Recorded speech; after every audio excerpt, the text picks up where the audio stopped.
Serial सरू में आ गया है इस हफ्ते का सबसे बड़ा धमाका, जो कहानी को पूरी तरह से हिलाकर रख देगा। कॉलेज के गलियारों में जैसे ही स्केच आर्टिस्ट की नज़र सरू पर पड़ती है, उसका चेहरा पल भर में बदल जाता है।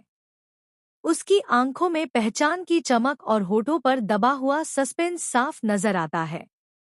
वो तुरंत फोन निकालकर कामिनी को कॉल करता है और लगभग फुसफुसाते हुए कहता है, मैडम, जिस लड़की का स्केच बनवाने में आपने दिन रात एक कर दिए थे, वो तो यही है, इसी कॉलेज में। कामिनी के हाथ से जैसे कप छूट जाते हैं। दूसरी तरफ अनिका की माँ भी ये सुनते ही ठिठक जाती है। दोनों के चेहरे पर हैरानी और डर का मिलाजुला भाव। अब सवाल बस एक, आखिर ये लड़की कौन है और इसे छुपाया क्यों गया था? उधर सरू, जो इन सबसे अनजान है, अपने दोस्तों के साथ हंसते मुस्कुराते कॉलेज फेस्ट की तैयारियों में लगी है।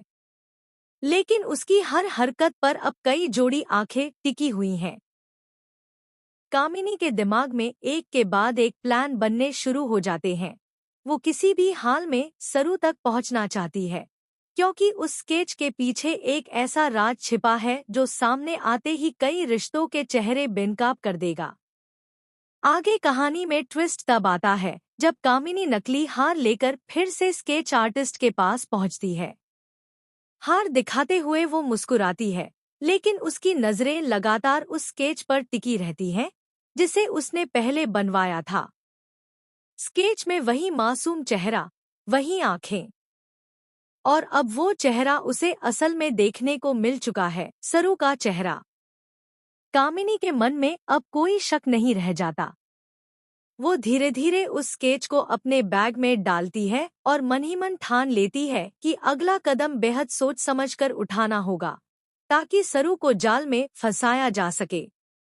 इधर कॉलेज के कोने में खड़ा स्केच आर्टिस्ट दूर से सरू को देखता रहता है, जैसे उसे कोई पुरानी कहानी याद आ रही हो। उसकी आंखों में डर भी है और एक अजीब सी बेचैनी भी।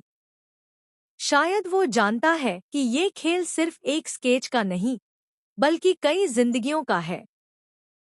लेकिन सबसे बड़ा झटका तब लगेगा जब इस पूरे मामले में अनिका की माँ भी अपनी चाल चलेंगी और सरू को बचाने या फंसाने के खेल में शामिल होंगी। असली तूफान तो अभी बाकी है।